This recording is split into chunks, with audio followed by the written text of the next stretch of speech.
Okay, ask any conservative and they'll likely tell you that Governor Sarah Palin is held to a very different standard than Joe Biden. So the question is tonight, was Sarah Palin treated unfairly in her first interview with that other cable news network? We report, you decide. Take a look at this exchange between Sarah Palin and CNN's Drew Griffin.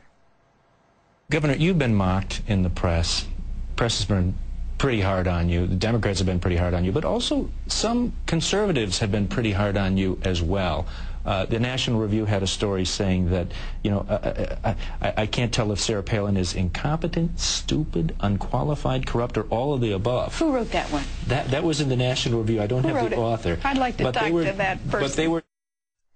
Now, Griffin makes it sound like the National Review actually called Palin those names, but take a closer look at the context of what National Review columnist Byron York really wrote in his article. He said, quote, "Watching the press coverage of the Republican candidate for vice president, it's sometimes hard to decide whether Sarah Palin is incompetent, stupid, unqualified, corrupt, backward, or, well, all of the above.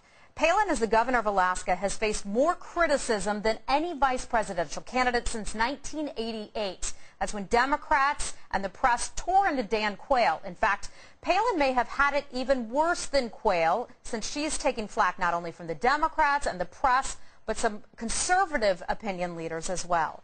Joining me now with reaction to this is former Ohio Congressman John Kasich. Welcome there, Mr. Kasich. So, thank you. A lot of folks say that she doesn't seem to face the same scrutiny as Senator Biden does. Why do you think that is? You mean she faces more scrutiny? Well, I think they got on to something here, and that the report there on the other channel was wildly inaccurate, because I read the Byron York piece, and actually it was pretty impressive. It talked about the fact that she really faced down the oil companies and made sure that Alaskans got a good deal. It talked about the fact that she lowered fees for businesses.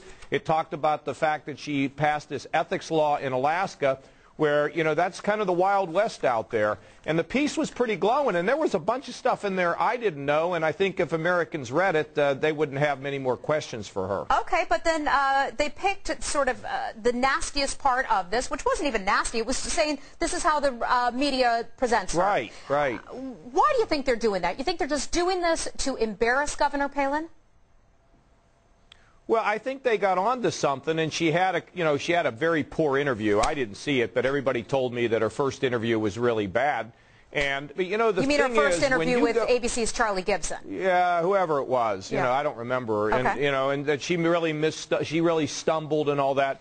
The fact is that when they put the light on you at the national big time for the first time, believe me, you're going to have a few missteps. But look, even yesterday, the New York Times wrote a piece saying, this lady's doing much better. And so I think we're beginning to see some favorable coverage, but, it was piling on for a while. And this was a distortion of what the National Review had written, a bad distortion. Yeah, but there's only 13 days left before the election. You don't think they're going to turn around and start being nice to her, do you? Well, I'm just saying I think she's getting a little bit better coverage now. But, look, I can't explain to you when they knock somebody down why they stay on you, but it's kind of what some of the people in the liberal media have done. I was on a panel on Monday with a couple Democratic strategists and a Republican, and I said I thought that the most vicious personal attacks that have occurred in this campaign have been launched on Sarah Palin. And in a campaign, things are tough. You debate, you fight, but you never get personal, and unfortunately, some of these things that have been said about her have been atrocious, and I think she's acquitting herself better every single day. All right. John Kasich, former congressman from the state of Ohio. You also ran for president a few years ago. Remember that well? All right. Thank you so much for joining us. All right.